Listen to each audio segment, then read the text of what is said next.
WNST, Towson, Baltimore, and Baltimore Positive. It is segment 3. We are with former Mayor Sheila Dixon. She's running for mayor again April 28th. Back with us again on April 14th with all the other mayoral candidates.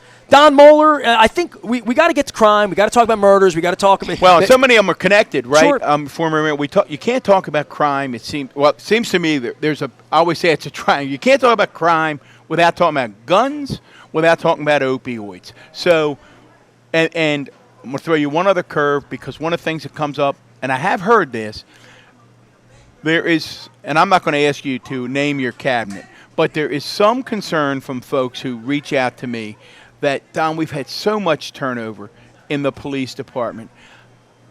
I think Mayor Dixon has sort of dropped hints that she may be changing course in police commissioners again. So there's a lot there. It's crime, opioids, police commissioner. Let's get that straight first, because I think some of my opponents are saying that because I hear it all the time. They're saying that because they're trying to cater to a particular community. But let me say this, because first of all, one of the candidates who worked under a commissioner who now has this crime plan, well, why didn't he work on those issues under that particular commissioner?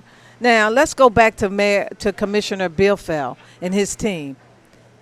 No one can tell me that they've seen the changes that we made in the police department. I would sit down with Commissioner Harris. We've met on occasions.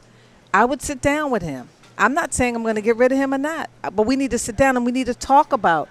And I would encourage people to go to DixonForBaltimore.com to see my comprehensive crime plan. Okay, we always like to repeat that. It's, what is it again? I do that on my phone. DixonForBaltimore.com. I have not been to DixonForBaltimore.com. It's a holistic crime plan where we have public safety involved, but we also took a holistic approach. We have to be proactive, and our officers need to get back into community policing, out on the street, walking the beat. We've got to put the cadet back in the high school level so that we can attract Baltimore residents, young people, to noble careers in public safety and fire and paramedics, which was taken away.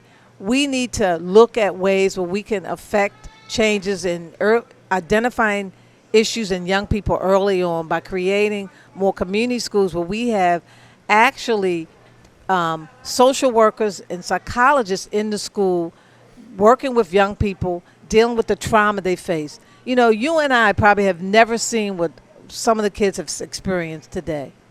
So we have to have those wraparound services in the school to support them. Mayor, it's interesting that you mentioned that. We've had, and you probably know this gentleman, we had as a guest on the show Kris Battaglia, who is the principal of Ben Franklin High School, a true community school in southwest Baltimore City. Incredible success story. Mm-hmm.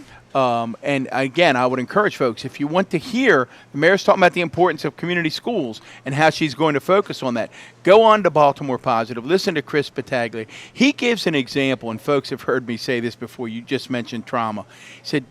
He paints it this way. He said he worked at Catonsville High School in Baltimore County, and he also worked at as a Harford County principal, C. Milton Wright, in Harford County. And he said, here's the way I would paint it for folks. He said, we had a car on fire in front of my school one day. He said it was enveloped in front of Ben Franklin, exploding with flames. He said, what I was struck by is as my kids, who he loves, walked into the building, they just sort of looked and shrugged and went into the school. He said, had that happened at Catonsville High School or C. Milton Wright, it would have been the issue. Parents would have been flooding to the kids. And he said, it hit me of what kind of trauma my kids deal with every day. So for them, that was nothing. Right, it was nothing. And so, and that in itself is an issue and a challenge. And so we started with creating and putting money into schools early on. And now, with the Kerwin Commission and all of that, now they want to make more community schools. But I want to keep the school open longer so that we can have wraparound services not only for the children but also for the family members. We had an initiative called Family Strengthening where we had individuals going into the prison before they came out, working with them with a plan so that when they came out, they could connect with their family and look at what kind of wraparound services that they needed, job training, jobs, etc. All of that is part of how you fight crime in this city, because we have some systemic issues in certain communities that we have to go in hard on. We also have to put the most violent offenders behind bars. But let me say this. It's not just the police. I'm starting to bang on the table, too. That's right. But it's also He does it all the time. the state's attorney's office, the parole and probation, the court system. We got rid of the Criminal Coordinating Council, which was Well, a lot of this is Annapolis, too, right? Well, hold it. Well, why? Go ahead. Go with that idea. Yes. So in my crime plan, it's bring that back because everybody's at the table. I had a meeting with the governor the other day, and I said, Governor, that Criminal Coordinating Council has to be put back in place. It was put in place by ordinance.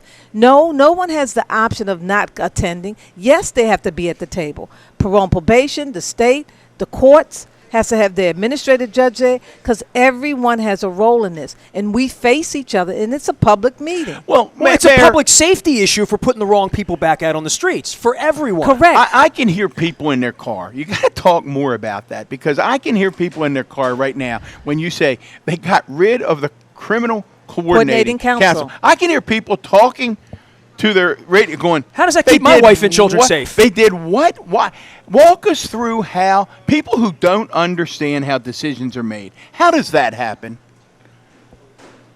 The former mayor went to the governor and wanted to put the money into her office in City Hall versus having.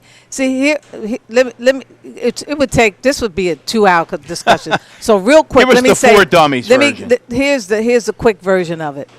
If you don't understand structures and how things work, even though somebody wants to be mayor, some people don't have a clue about all the various entities that are part of the crime plan. Sure, you can bring in people to tell you what it needs to be, but here are all our public safety entities. If there is a challenge, I'll give you a simple example. You remember when Martin and Pat Jessamine used to go at it? Well, yeah. Well, He'd write notes to the Sun paper. right. So when Martin left and became governor, Pat Jessamine, myself, and police commissioner sat down and said, what is it going to take for us to work together? Because when we do our reports to arrest somebody and it goes to the state's attorney's office and it gets thrown out, it was a simple thing. She said, the police are not writing their reports right. I said, what do we need to do? She says, I will set up a training program to train those officers in how to write their reports right. When we began to do that, when those cases went to the state's attorney's office and went through that process, we were able to convict individuals and get them behind bars, violent offenders. Well, I'm not talking about locking up everybody, because some cases you have to deal differently. But the violent offenders with these guns, we had a gun registry where people had to register illegal guns, and we went and visit them. If they were on parole and probation, all of us went there and visited them. I went on several visits. If the person wasn't doing anything, what do we need to help you with so that you can be doing something productively for yourself? Well, part of that's getting a job, right? And the pipeline for anyone incarcerated to come back. People stopping by, kissing Sheila's hand. kissing, saying hello to the former mayor. Good, how are you? There you go. All right. But the crime fact, gangs. I mean, we hear about gangs. Your experience in 15 years, or 10 years, 11 years it's been since you've been gone. Where are we with gangs and crime? We still have them. They're more evasive now than ever, and that's why you have to have the federal prosecutor at the table, state folks at the table, city people. We have to be working cohesively together. We have to want to resolve this together and not point fingers or criticize each other, but look at what is it going to take for the state's attorney to work with the police department? What is it going to take for the courts and parole and probation to have the resources they need in order to convict? All of these people have to be at the table. And that was something that helped through our crime plan.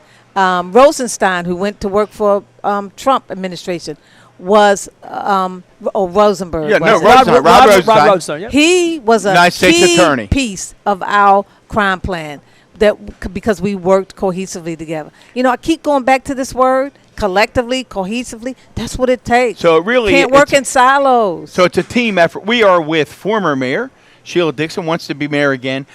Can't talk about crime, can't talk about guns without talking about how to police. I think the term that Commissioner Harrison uses is constitutional policing. Talk about the police department in the age of consent decree, and then also talk about your reaction to everything that's come out about the gun trace task force. I mean, just amazing first of all, stuff. I'm disappointed because the gun task force, when it was originally formed, was really being effective. I think where we lost out is here again about consistency. I think after Fred's administration and the supervision of those officers, that those officers went rogue. Tell folks how it was supposed to. You just said something that I haven't heard. That's interesting, Nestor. I don't think we've heard anybody say that when it was first formed. Tell people how it was supposed to work. It was supposed to get guns off the street, deal with these gang initiatives that were going on, as well as get the drugs off the street.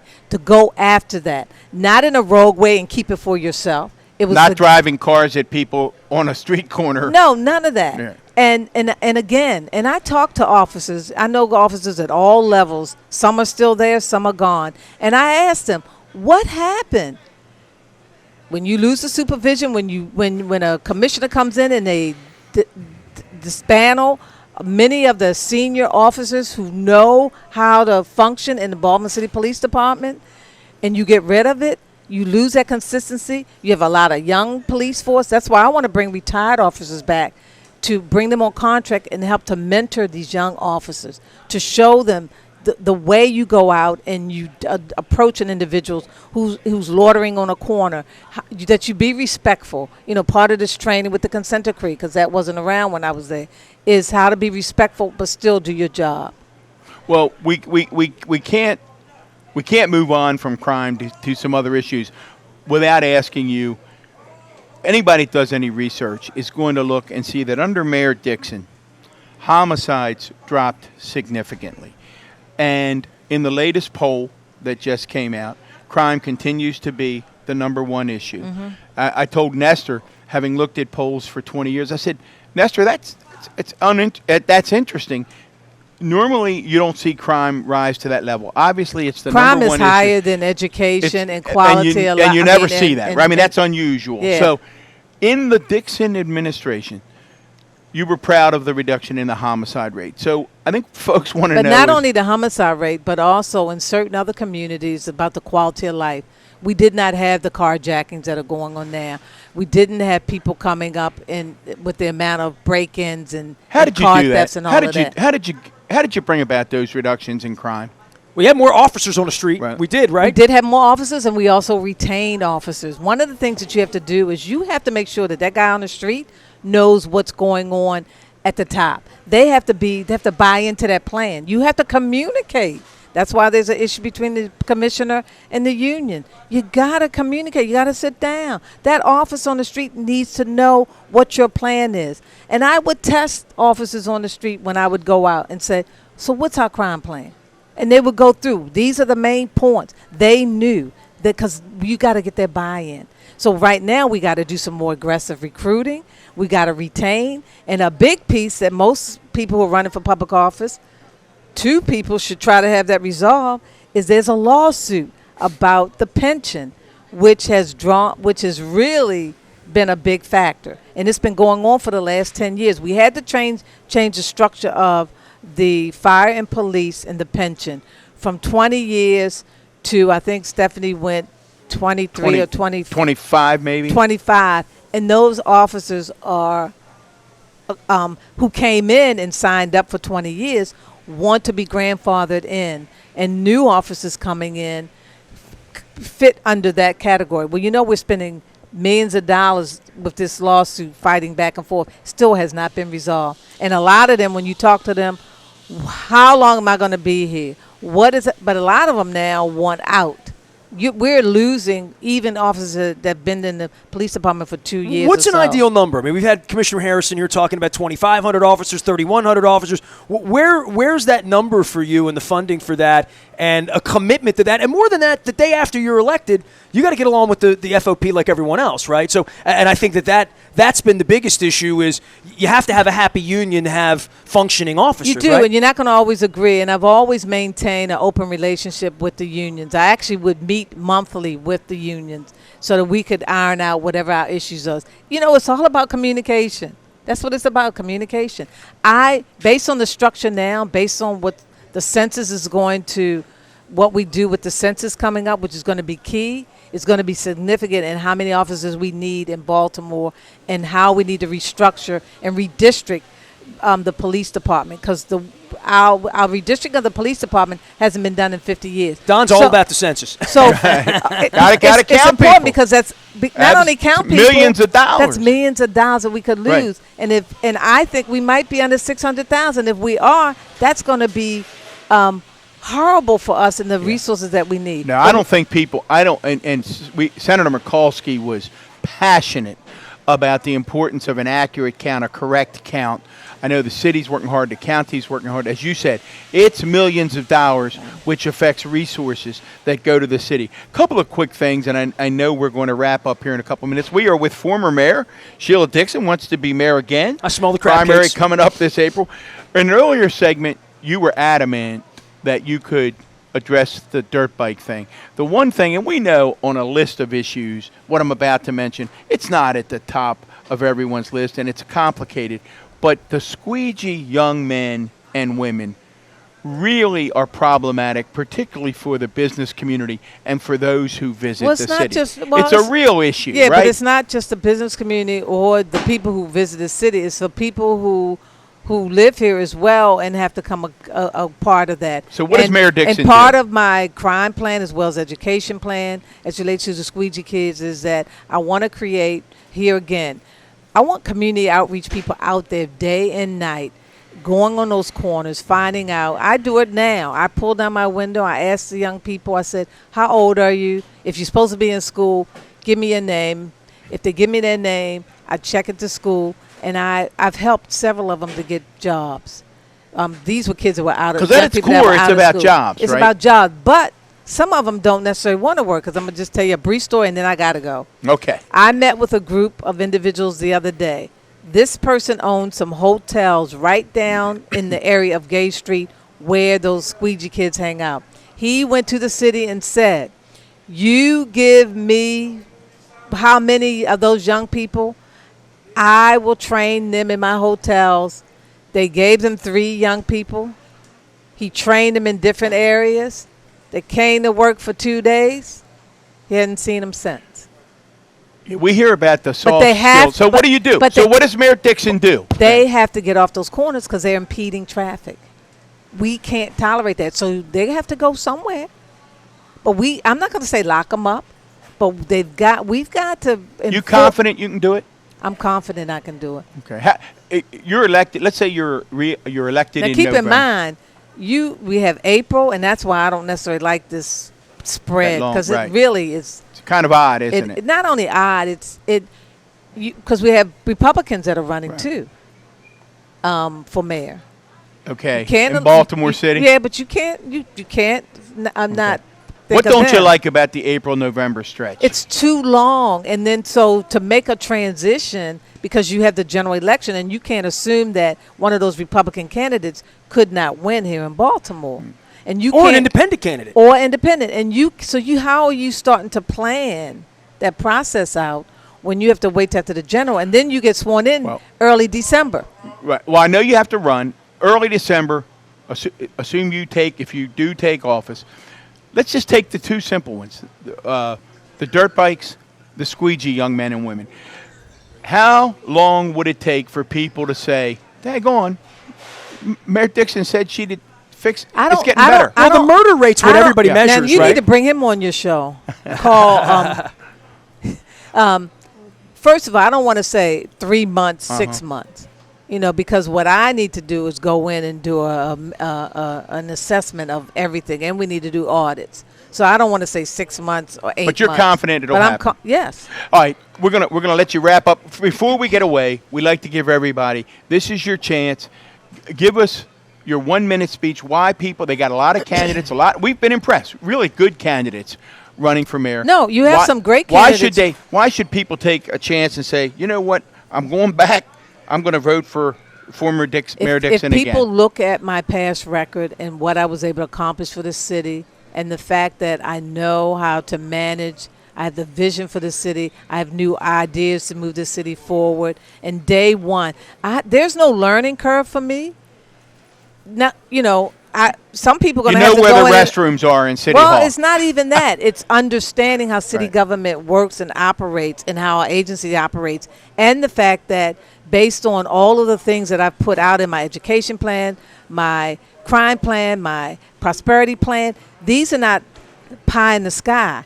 These are things that I know we can do. And some folks, if they get in there, they're going to be very disappointed. They're going to find out that, oh, I'm not going to be able to do this way. I mean, actually, I would hire a couple individuals who are running for mayor right now to be part of my cabinet, because I think there are some talented individuals. There's some talent. We've been very impressed. We feel hopeful for the city. We have been with former mayor Sheila Dixon, wants to be mayor again. April 16th, early vote. April 28th, election day. Nestor, April 14th, she'll be back with April us. 14th, forum on Baltimore Positive. Nestor, democracy is not A Spectator Sports. We're rolling our sleeves up. We're down here at Fadley's in Lexington Market.